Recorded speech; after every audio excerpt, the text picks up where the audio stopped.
શિવરાત્રિના પર્વને લઈને 1 લાખ શિવલિંગ બનાવી મહાશિવરાત્રિની ઉજવણી કરવામાં આવી છે।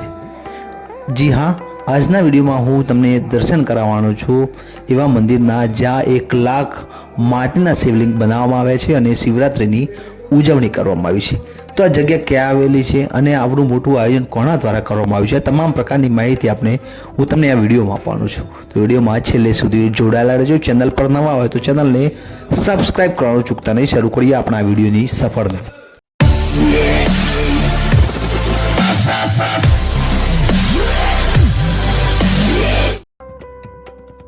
મહાશિવરાત્રિના પર્વને લઈને ઠેર ઠેર મહાદેવની પૂજા અર્ચના કરવામાં આવતી હોય છે। ત્યારે સાબરકાંઠાના ઈડર તાલુકાના દાવડ ગામે મહાદેવની અનોખી રીતે પૂજા કરવામાં આવી છે।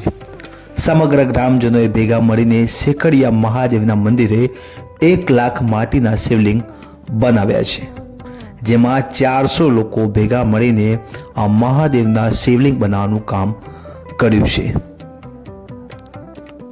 એવું માનવામાં આવે છે કે શેખડિયા મહાદેવનું મંદિર પાટણના રાજા સિદ્ધરાજસિંહ વખતનું છે। આ મંદિરને આશરે 1000 વર્ષ થવા આવ્યા છે।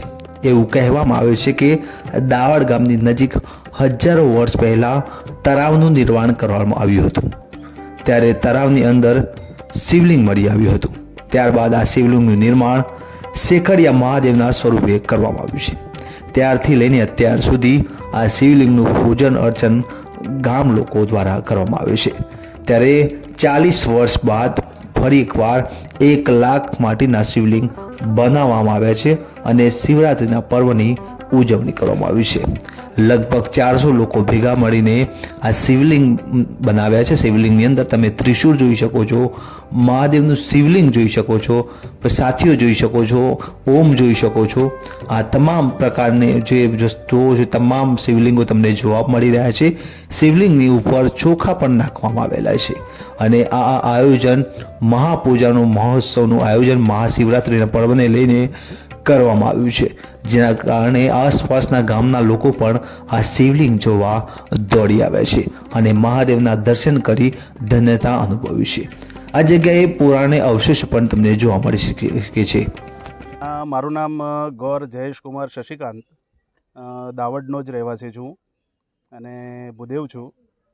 અને આ લગભગ આ જે ઉત્સવ શિવરાત્રિનો મનાવી રહ્યા છે, મહાશિવરાત્રિનો, એ લગભગ 38 વર્ષ પછી 38 વર્ષ પહેલાં અહીંયા નાનો કાર્યક્રમ થયેલો, પણ 38 વર્ષ પછી આ 1 લાખ પાર્થેશ્વર લિંગનું આયોજન કરી અને એની મહાપૂજાનું આયોજન અમારા ગામના જે પાટીદાર ભાઈઓ તથા બીજા જ્ઞાતિના બંધુઓ એ બધાએ ગ્રામજનોએ ભેગા થઈ અને આ કાર્યક્રમ કર્યો છે। મારું નામ યશ અરવિંદ કુમાર ગૌર છે। હું દાવડનો જ રહેવાસી છું। આજે તમે પ્રશ્ન કર્યો છે કે અમને શિવલિંગ બનાવવાનો આઈડિયા ક્યાંથી આવ્યો, તો એ મારા પિતાજીનું સ્વપ્ન હતું કે અહીંયા જે અમારું સ્વયંભૂ મહાદેવનું મંદિર છે ત્યાં એક મોટો ઉત્સવ કરીએ જ્યાં આખા ગામનો સહકાર હોય। ખાલી દાવડ ગામ જ નહીં, આજુબાજુના ગામ અને સમસ્ત જે જ્ઞાતિ છે એ બધાનો સહકાર હોય। એમાં કોઈ એવું નથી કે આપણે એક જ જ્ઞાતિનો સહારો લઈને બધું કરીએ છીએ। બધી સમસ્ત જ્ઞાતિનો સહારો હોય અને બધા ભેગા મળીને સાથે હળી મળીને આ એક આયોજન પૂરું પાડીએ। અને આ જેમ મારા આવડું મોટું આયોજન થાય, દર વખતે અમે શિવરાત્રિનું પૂજન કરતા હોઈએ છીએ। લાસ્ટ 3-4 વર્ષથી તો 24 કલાક એટલે કે 8 પ્રહરની પૂજા કન્ટિન્યુઅસલી ચાલુ જ રહે છે। તો આવતીકાલે પણ એ રીતનું જ કરવાનું છે। તો એ શોર્ટમાં આ રીતનું આઈડિયા હતો। ત્યારે આ પર્વને લઈને, મહાશિવરાત્રિના પર્વને લઈને ભક્તો માટે પ્રસાદની પણ વ્યવસ્થા કરવામાં આવી છે।